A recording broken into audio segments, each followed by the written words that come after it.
Now coming to the comparison, like what is the basic difference between our bases and the bases you will find in the market. First is the TFM.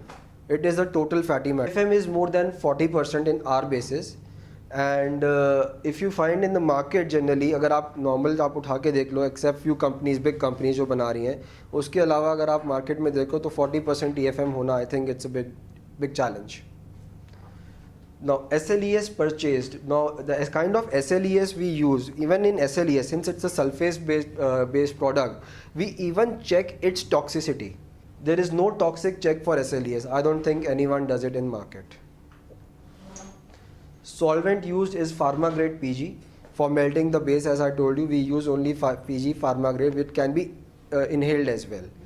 But in market you will find that people use cheaper alternatives as ethylene glycol or maybe industrial grade propylene glycol, which are slightly less expensive, and that is why we are more expensive as compared to the market basis.